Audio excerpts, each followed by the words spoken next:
마태복음 4장 1. 시험 2. 복음 선포 시험 1절 그때 예수께서 성령에 이끌려 마귀에게 시험을 받으시려고 광야로 가셨다. 네, 이것은 택하신 백성들의 연약함을 불쌍히 여기시며 보살펴 주신다는 것인데요. 세상 시작 때부터 마귀는 언제나 행태가 똑같습니다.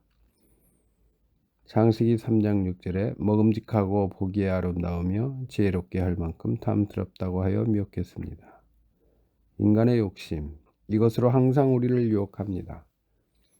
이 세상에 있는 것은 육신의 정욕과 눈의 정욕과 이생의 자랑이니 하나님 아버지께로부터 나온 것이 아니라 세상으로부터 나온 것이기 때문입니다.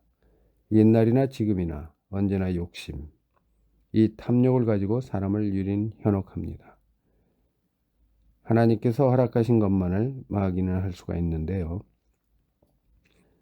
2절 예수께서 40일을 밤낮으로 금식하신 후 시장하셨는데 40일간을 밤낮으로 금식하셨습니다. 우리들 사람도 만일 성령 하나님 안에 우리가 있다면 가능한 일입니다만 마귀 안에서 마귀에게 이끌리기가 너무도 쉬워서 인간인 우리는 그렇게 안 되고 못합니다.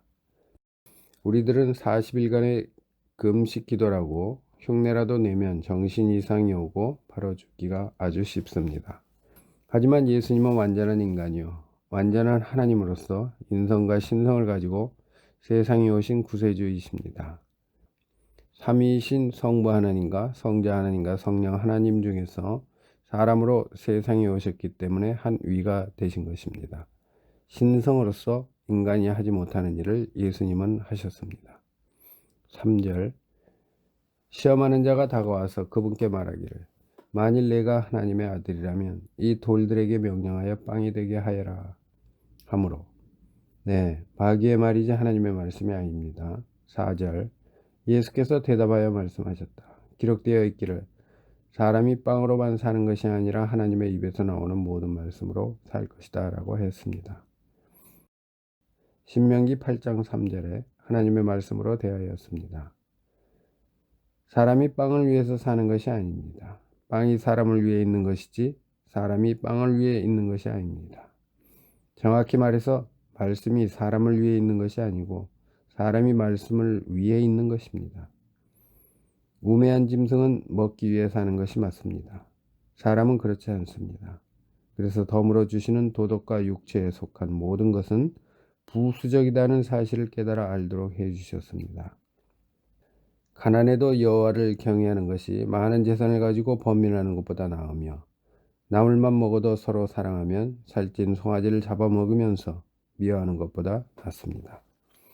인간이 사는 것은 말씀에만 있고 음식, 물질이 있지 않습니다. 한시적으로 있는 허탄한 식물과 물질을 쫓으면 안 됩니다.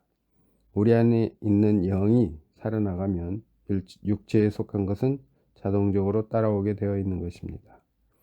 우리 안에 있는 영이 살아나가면 육체에 속한 것은 자동적으로 따라오게 되어 있는 것입니다. 우리 안에 있는 영이 하나님의 모든 말씀으로 먼저 살아나야 합니다. 말씀만 의지하고 말씀에 순종해서 살아가는 우리가 되어야 합니다. 5절 그러자 마귀가 그분을 거룩한 성읍으로 데리고 와서 성전 꼭대기에 세우고 그분께 말하기를 만일 내가 하나님의 아들이라면 아래로 뛰어내려라. 기록되어 있기를 하나님께서 너를 위하여 자기의 천사들에게 명령하실 것이니 그들이 손으로 너를 받들어 내 발이 돌에 부딪히지 않게 할 것이다 하였다 하니 마귀는 성경의 시편 91편에 있는 말씀으로 유혹하였습니다. 말씀을 가져다가 엉뚱한 곳에 붙여버렸습니다. 마귀 자신에게 유리하게 하여 말씀을 단편적으로 가지고 이용하였습니다. 요즘에 흔한 이단의 무리들도 이와 같습니다. 7절 예수께서 그에게 말씀하시기를 또 기록되어 있다. 주 너의 하나님을 시험하지 마라 하셨다.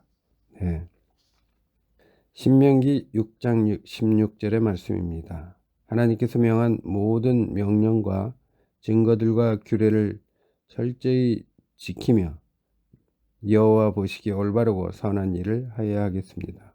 그러면 잘 되고 여호와께서 말씀하신 대로 그분께서 우리 앞에서 우리 원수를 모두 쫓아내실 것입니다. 8절 또다시 마귀가 그분을 매우 높은 산으로 데리고 가서 세상의 모든 나라들과 그 영광을 보여주며 말하기를 만일 내가 나에게 엎드려 경배하면 내가 이 모든 것들을 내게 주겠다 하니 예수께서 신명기 6장 13절로 그에게 말씀하시기를 사탄아 물러가라 기록되어 있기를 주 너의 하나님께 경배하고 그분만을 섬기라 하였다 하시니 마귀가 그분을 떠나고 천사들이 와서 그분을 시중들었습니다.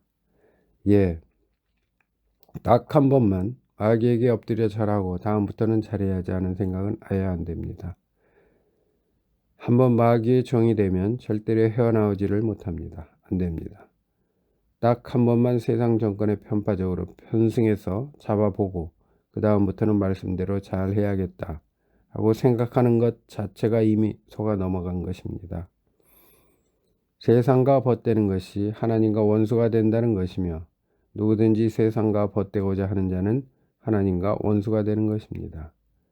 최근 코로나로 인하여 많은 사람들이 피해를 보고 있는 때입니다. 이단을 배격하는 계기로 삼아야 하는데 거짓이 난무하는 특정한 논리에 놀아나고 있습니다. 줄세우고 싶고 세상과 벗되는 사고를 가지고 있구나 하는 생각을 듣는 사람이 가지게 합니다. 그로 인하여 듣는 사람이 실족하게 되면 연자방아 맷돌이 가만히 있질 않을 것 같습니다. 피해자 코스프레를 하는 것도 마찬가지입니다. 한국과 북한과 일본과 중국의 입장이 서로 다릅니다. 전염병 코로나는 하늘의 지혜와 순결로 반드시 이겨나갈 수 있습니다. 세상에서 환난을 당하나 용기를 내야 합니다. 주님께서 세상을 이겼습니다. 그러므로 우리는 믿음으로 굳게 서서 마귀를 대적하여야 하겠습니다. 하나님께 복종하고 마귀를 대적해야 합니다. 그러면 마귀가 우리를 피할 것입니다. 또한 정신을 차리고 깨어 있어야 합니다. 우리의 대적 마귀가 우는 사자같이 두루 다니며 삼킬 자를 찾고 있으니 마귀에게 틈을 주지 말아야 합니다. 이같이 아무도 우리를 미혹하지 못하게 하여야 하겠습니다. 의를 행하는 자마다 그분께서 의로우신 것 같이 의롭고 죄를 짓는 자마다 마귀에게 속해 있으니 마귀는 처음부터 죄를 짓는 자이기 때문입니다. 하나님의 아들께서 나타나신 것은 마귀의 일들을 멸하시려는 것입니다. 말씀으로 모든 것을 이길 수 있습니다. 말씀은 우리 영과 마음과 육체를 다스리는데요. 물욕, 정욕, 사욕은 말씀으로만 이길 수 있습니다. 다시 또 마귀는 오지만 그때도 말씀으로 또 이깁니다. 예수님은 세 가지 시험에서 모두 승리하셨습니다. 우리도 여호와 하나님께서 우리의 마음을 다하고 목숨을 다하여 여호와 하나님을 사랑하는지 아시려고 시험하시는 때에 반드시 예수님으로 말미암아 승리해야 합니다. 이 복음 선포 12절 예수께서 요한이 잡혔다는 말을 들으시고 갈릴리로 떠나가셨다가 헤롯 왕이 바른 말씀을 전하는 세례 요한을 옥에 가두었습니다. 13절 나사렛을 떠나 스불론과 납달리 지역에 있는 바닷가 가버나움으로 가서 사셨습니다. 이는 선지자 이사야를 통해서 하신 말씀을 성취하시려는 것이니 말씀하시기를 스불론 땅과 납달리 땅 해변길 요단강 건너편 이방인들의 갈릴리 어둠에 앉아있는 백성이 큰 빛을 보았고 죽음의 땅과 그늘에 앉아있는 자들에게 빛이 비쳤다라고 하셨다. 네, 이사야 9장 1, 2절의 말씀을 성취하신 것인데요. 타국과 많은 지역에 복음의 빛을 비추셨습니다. 17절 그때부터 예수께서 선포하여 말씀하시기를 회개하라 하늘나라가 가까이 왔다라고 하셨습니다. 네, 하늘나라 즉 복음운동이 시작되었습니다. 자신의 잘못된 죄를 뉘우치고 천국이신 예수님 임마누엘 하나님을 영접해야 합니다. 18절 예수께서 갈릴리 바닷가를 다니시다가 두 형제 곧 베드로라고 하는 시몬과 그 형제 안드레가 바닷가에 그물을 던지고 있는 것을 보셨는데 그들은 어부였다. 예수께서 그들에게 말씀하시기를 나를 따라오너라. 그러면 내가 너희를 사람들을 낚는 어부가 되게 하겠다 하시니 그들이 즉시 그물을 버려두고 그분을 따랐습니다. 네, 먹고 살려면 반드시 필요한 것들을 버리고 예수님을 따라 나서야 합니다. 자기를 부인하고 날마다 자기 십자가를 지고 따라야 하는 그 말씀대로 행했습니다. 이것이 바로 썩는 양식을 위하여 일하지 말고 영생에 이르도록 남아있는 양식을 위하여 일하는 것입니다. 21절. 거기서 더 가시다가 예수께서 다른 두 형제 곧 세베대의 아들 야고보와 그의 형제 요한을 보셨다. 그들이 아버지 세베대와 함께 배에서 그물을 수선하고 있었는데 예수께서 그들을 부르시니 그들이 즉시 배와 자신들의 아버지를 버려두고 그분을 따랐다. 네. 무엇보다 우리들 마음, 목숨, 뜻을 다하여 주 하나님을 사랑해야 합니다. 오직 세심한 주의를 기울여 하나님을 사랑하고 그분의 모든 길로 행하며 그분의 명령을 지켜 그분을 가까이 하고 우리 마음을 다하여 목숨을 다하여 그분을 섬겨야 합니다. 이는 육체를 따라 살지 않고 성령을 따라 사는 우리에게 율법의 요구가 성취되게 하려는 것입니다. 육체를 따라 사는 자는 육체의 일을 생각하나 성령을 따라 사는 자는 성령의 일을 생각합니다. 육체의 생각은 사망이나 성령의 생각은 생명과 평안입니다. 육체의 생각은 하나님께 원수가 되니 그것은 하나님의 법에 복종하지 않을 뿐 아니라 복종할 수도 없습니다. 육체에 있는 자들은 하나님을 기쁘시게 할 수 없습니다. 그러므로 우리는 육체를 따라 살도록 육체에게 빚을 진 자가 아닙니다. 우리가 육체를 따라 살면 반드시 죽을 것이나 성령으로 몸의 행실을 죽이면 살 것입니다.